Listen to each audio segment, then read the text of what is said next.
Morning class. जैसा कि हमने सिग्निफिकेंट फिगर कल पढ़ लिया था, तो एक बार मैं रिवाइज करवा रही हूँ। आपने सारी जो रूल्स हैं उसमें सबसे पहला रूल था all non zero digit are significant. सारी जो नॉन ज़ीरो डिजिट होती हैं वो सिग्निफिकेंट होती हैं। जैसे 285 सब सिग्निफिकेंट है। अगर ज़ीरो बीच में आती है किसी के तो भी सिग्निफिकेंट है। और अगर नॉन ज़ीरो से पहले लेफ्ट साइड में कोई आता है तो वो सारी इनसिग्निफिकेंट है, उनको काउंट नहीं किया जाता है। जैसे 0.0052 में सिर्फ 5 और 2 काउंटेबल है। उसी तरीके से फिर आगे हम जाते हैं तो अगर ज़ीरो जो है वो किसी के पीछे लगी हुई है, ट्रेलिंग ज़ीरो है, तो वो तब काउंट होंगी। जैसे फॉर एग्ज़ाम्पल यहाँ पर हम दशमलव के पीछे लिखी हैं 0.200, तो इसमें सारी की सारी काउंटेबल हैं। लेकिन अगर वो दशमलव नहीं लगा है तो काउंटेबल नहीं है। जैसे आप 100 में बात कर रहे हो, सिर्फ 100 है तो ये काउंटेबल नहीं होगी, लेकिन दशमलव लगाते ही ये काउंटेबल हो जाएंगी। और इस हिसाब से अगर कोई पूरा नंबर है, एग्जैक्ट नंबर है, जैसे फॉर एग्जांपल 220, तो उनका हम अगर कोई पूछता है तो हम कहेंगे these they have infinite number of significant figures, क्योंकि हम उन एग्जैक्ट नंबर्स को कई फॉर्म्स में लिख सकते हैं। जैसे दो को हम 2 भी लिख सकते हैं, 2.0 भी लिख सकते हैं, 2.00 भी लिख सकते हैं, 2.000 भी लिख सकते हैं। और इस तरीके से हम बहुत ज़्यादा नंबर ऑफ सिग्निफिकेंट फिगर्स बता सकते हैं।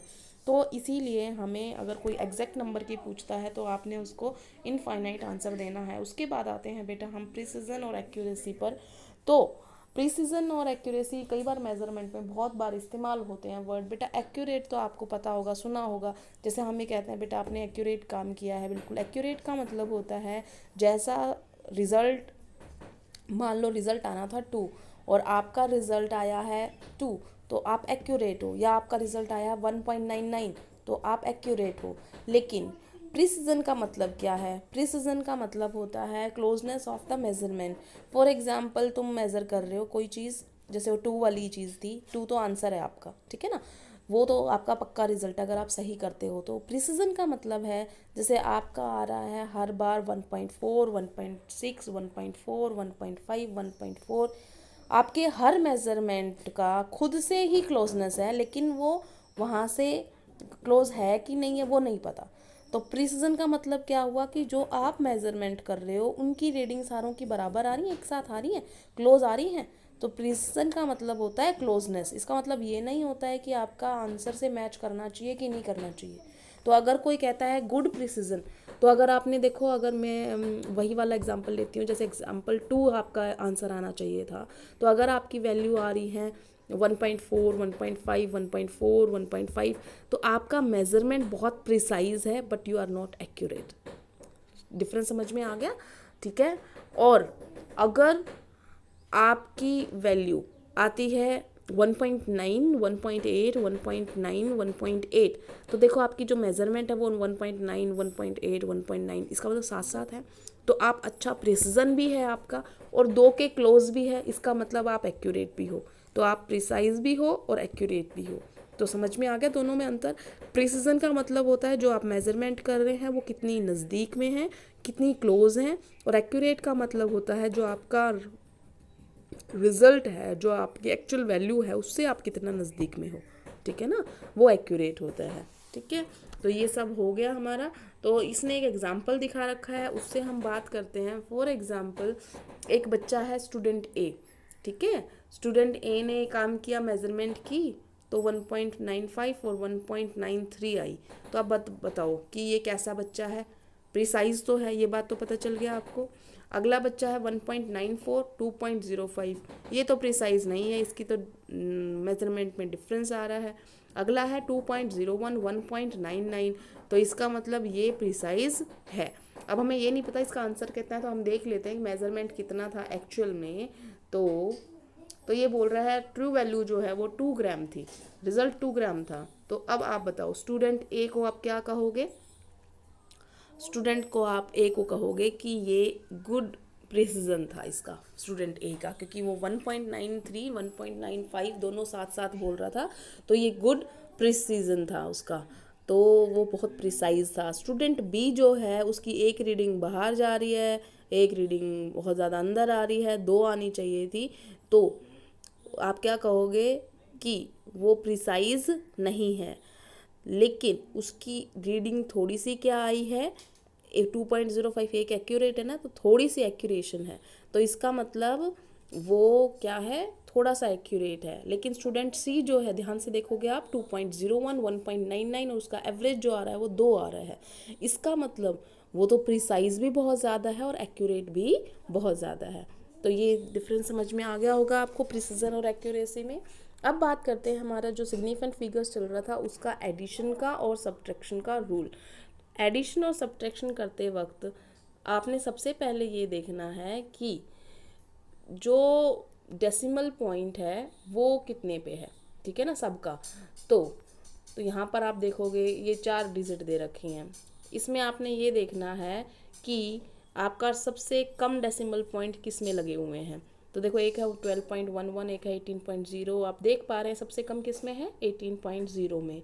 तो जब भी आप एडिशन और सब्ट्रैक्शन करेंगे आपने ये ध्यान रखना है कि जितना भी दशमलव से कम स्थान जिसका आया है ना, ठीक है ना, उसको आपने लेना है और आपका जो आंसर आएगा उतने में ही आना चाहिए। तो आपने इन चारों को, पांचों को जोड़ दिया और आपका आंसर जो आ रहा है वो आ रहा है 13 पॉइंट कुछ आ रहा था, बहुत ज़्यादा आ रहा था, 1 2 3 4 जो भी आ रहा था, लेकिन हमारा आंसर जो होना चाहिए वो सिर्फ कितना होना चाहिए, 1 डिजिट तक, ठीक है ना, क्योंकि हमारा जो सबसे कम वाला था वो कितना था, सिर्फ 1 डेसिमल पॉइंट तक। समझ में आ गया। इसी तरीके से हमारा मल्टीप्लिकेशन और डिवीज़न का होता है, इसका रूल थोड़ा सा उससे अलग है, तो आपको ये नहीं करना है कि उसको देखो आप। अब आपने सबसे पहले देखना है कि जो आपको दिया गया है उसका रिजल्ट जो है वो कम से कम सिग्निफिकेंट जिसकी थी उसके बराबर आना चाहिए। तो अब ये इसकी इंटू की हमने 2.5 और 1.25। आप अगर देखेंगे तो पहले वाले में 2 सिग्निफिकेंट फिगर्स हैं और 1.25 में 3 सिग्निफिकेंट फिगर्स हैं। तो लीस्ट सिग्निफिकेंट फिगर्स, कम सिग्निफिकेंट फिगर किस में है, 2.5 में कितनी है, 2। तो जो आपका आंसर होगा मल्टीप्लाई और डिवाइड करते टाइम वो आपका लीस्ट सिग्निफिकेंट फिगर वाला होना चाहिए। तो इसका मतलब आपका आंसर अगर 3.125 आया है तो आप सिग्निफिकेंट फिगर कितना लिखोगे, 3.1, सिर्फ 2 डिजिट तक लिखोगे, क्योंकि आपका लीस्ट सिग्निफिकेंट फिगर वाला सिर्फ 2 रख रहा था। एडिशन और सब्ट्रैक्शन करते वक्त आपने दशमलव देखना है किसका सबसे कम लगा हुआ है, फिर बस एक दशमलव लगाना, चाहे फिर उसकी कितनी ही सिग्निफिकेंट फिगर्स आए, आपने वहाँ पे सिग्निफिकेंट फिगर नहीं देखनी है। मल्टीप्लाई और डिवाइड करते वक्त आपने वो सिग्निफिकेंट फिगर देखनी है किसकी कम है, तो आपने वो कम वाली ही रखनी है।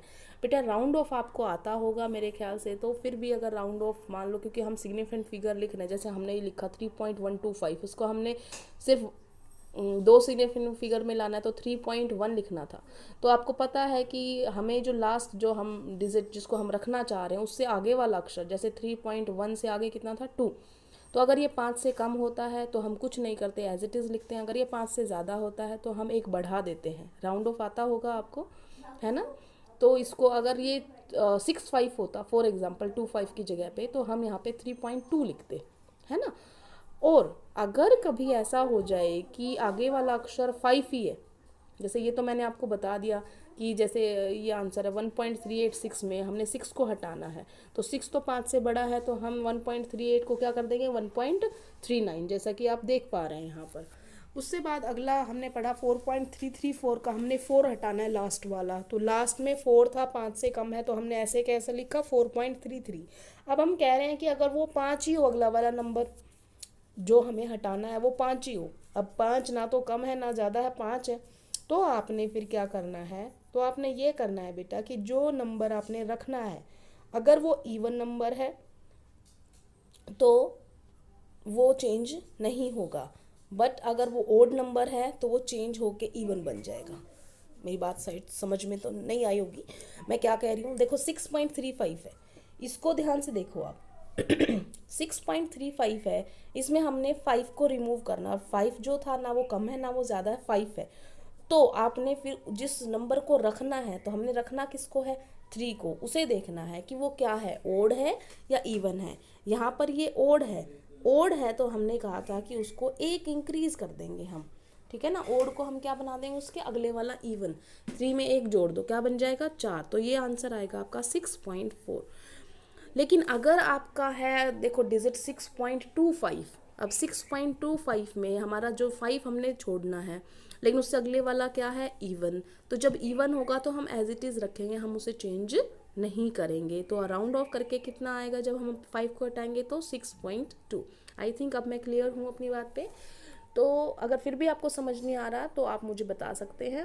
उसके बाद हम आते हैं नेक्स्ट टॉपिक पे, जो है डायमेंशनल एनालिसिस। डायमेंशनल एनालिसिस आपने मेरे ख्याल से फिज़िक्स में भी कर दिया होगा, कि जिसे आपको चेंज करना है। आपका 3 इंच दिया हुआ था और आपको उसे सेंटीमीटर में करना है, तो उसके लिए आपको पता होना चाहिए इंच में कितने सेंटीमीटर होते हैं। 1 इंच में 2.54 सेंटीमीटर होता है। तो जैसे इसने सोल्यूशन कर रखा है कि हम जानते हैं कि 1 इंच में कितना होता है, 2.54 सेंटीमीटर। तो हमारा उसने फैक्टर बना लिया कि ये फैक्टर हो गया हमारा। अब जो दे रखा है उसको हमने ये कर लिया है कि देखो हमें कितना दिया था, 3 इंच। तो 3 इंटू में 1 इंच में कितने होते हैं, 2.54 सेंटीमीटर। तो इंटू में कर दिया 2.54, तो ये आ जाएगा आपका 7.62। ठीक है, तो आपका आंसर जो आया वो है 7.62। ठीक है, समझ में आ गया होगा आपको। तो इस तरीके से हम कन्वर्ट कर सकते हैं। ये शायद आपने फिजिक्स में बहुत अच्छी तरीके से किया होगा। और ये सिंपल है, कुछ नहीं, आपको पता है एक दिन में कितने आप घंटे हैं, कितने मिनट्स हैं, ये सब निकाल सकते हैं। तो आपको सिंपल कुछ नहीं करना होता, आपको एक फैक्टर बनाना पड़ता है। जैसे इसने एक फैक्टर बनाया, देखो हम 1 इंच को सेंटीमीटर में कन्वर्जन के लिए फैक्टर बनाया कि 1 इंच बटे में 2.54 सेंटीमीटर, क्योंकि 1 इंच का मतलब ही क्या होता है कि 2.54 सेंटीमीटर। तो आप इसको उल्टा भी यूज़ कर सकते हो, सीधा भी यूज़ कर सकते हो, जो आपका कैंसिल हो जाएगा ना उस तरीके से। आपको अगर इंच दे रखा होगा ना, तो आपने इस तरीके से फैक्टर को यूज़ करना है ताकि आपका इंच से इंच कट जाए। आपको जिसमें आंसर चाहिए वो चीज़ आपकी ऊपर होनी चाहिए। तो हमें आंसर किस में चाहिए था, सेंटीमीटर में। तो आपको ये टर्म यूज़ करनी है। समझ में आया? ये वाली टर्म क्यों करनी है, क्योंकि इंच से इंच तो कैंसिल हो जाएगा, सेंटीमीटर बच जाएगा। देखो ऐसा ही हुआ है ना, हमने इंच लिया, इंच से इंच कैंसिल हो गया, बचा क्या हमारे पास, सेंटीमीटर। तो इस तरीके से हम फैक्टर इस्तेमाल कर सकते हैं। इसको हम बोलते हैं यूनिट फैक्टर से करना। तो ये यूनिट फैक्टर होते हैं। ठीक है, इसी तरीके से हम और भी क्वेश्चन कर सकते हैं। फॉर एग्जाम्पल आपको बोला गया है लीटर के अंदर मीटर की क्यूब निकालो। 2 लीटर के अंदर कितनी मीटर क्यूब है? तो देखो 1 लीटर में कितने सेंटीमीटर क्यूब होते हैं, ये पता है आपको। 1 लीटर में 1000 मिलीलीटर होते हैं ना, और मिलीलीटर होता है सेंटीमीटर क्यूबिक। तो 1 लीटर में इतना सेंटीमीटर क्यूबिक होता है। और आपको पता है कि 1 मीटर में कितने सेंटीमीटर होते हैं, 100। तो यूनिट फैक्टर बना लेते हैं हम, बना लिया हमने। तो अब कैसे करेंगे हम, जैसे हमने 2 फैक्टर इस्तेमाल होंगे आप में। अब देखो तो कैसे 2 फैक्टर, 2 लीटर की जगह पे हमने क्या कर लिया, 1000 सेंटीमीटर क्यूबिक, सिंपल था वो। तो अब हमने ऐसा फैक्टर यूज़ करना है जिससे मीटर की सेंटीमीटर की क्यूब सेंटीमीटर की क्यूब कट जाए। तो हमने फैक्टर इस्तेमाल कर लिया 1 मीटर की क्यूब बटे में 10 की पावर 6। ये हमने यहाँ पर कैलकुलेट किया था, अगर आप भूल गए हो तो यहाँ पे कैलकुलेट किया है। ठीक है, ये कर लिया हमने। एक देखो 1 मीटर बटे में 100 सेंटीमीटर होता है ना, इसका हमने क्यूब कर दिया। तो 1 मीटर की क्यूब किसके बराबर आ गया, 10 की 6 सेंटीमीटर क्यूब का। ये हमने वहाँ पर इस्तेमाल किया है। तो वहाँ पे हमने कैंसिल आउट कर दिया, बचा क्या हमारा, सिर्फ मीटर की क्यूब। तो ये आपका आंसर आ गया। ठीक है, इसी तरीके से आप ये बता सकते हो how many seconds are there in 2 days. 2 day के अंदर आप कैसे बताओगे। तो मैंने आपको बताया है, हर एक का यूनिट फैक्टर बना दो आप। यूनिट फैक्टर क्या हुआ, देखो अब 2 दिन थे, ठीक है ना, और डे से डे काटोगे तो 1 दिन में कितने घंटे आ गए, 24। अब 1 घंटे का यूनिट फैक्टर बनाओगे तो 1 घंटा से घंटा ये कट जाएगा, तो क्या आ जाएगा, मिनट। मिनट से मिनट काटोगे तो क्या बच जाएंगे, सेकंड। आपने हर एक का यूनिट फैक्टर बनाना है। ठीक है ना, बस ऐसा फैक्टर बनाना है कि ऊपर वाले टर्म से नीचे वाली टर्म कट जाए और आपका वो चीज़ बच जाए जो आपको चाहिए। सिंपल है। ठीक है ना, फिर भी आपको और आगे जाना है तो आप यूं ही करते जाएं। जैसे हमें यहाँ पे डे काटना था, डे में घंटे निकाल लिए, घंटे में मिनट निकाल लिए, मिनट में सेकंड निकाल लिए, और इस तरीके से हमारा आंसर आ गया ये। ठीक है, तो ये आज आपका चैप्टर में इतना टॉपिक कंप्लीट हो गया। कल से हम लॉ ऑफ केमिकल कॉम्बिनेशन पढ़ेंगे। बेटा अगर आपको इनमें से कुछ समझ में नहीं आया है तो आप मुझे बता सकते हैं। प्रैक्टिस के लिए मैं आपको आज थोड़े से क्वेश्चन दूंगी, वो मैं आपको सेंड कर दूंगी। Thank you class.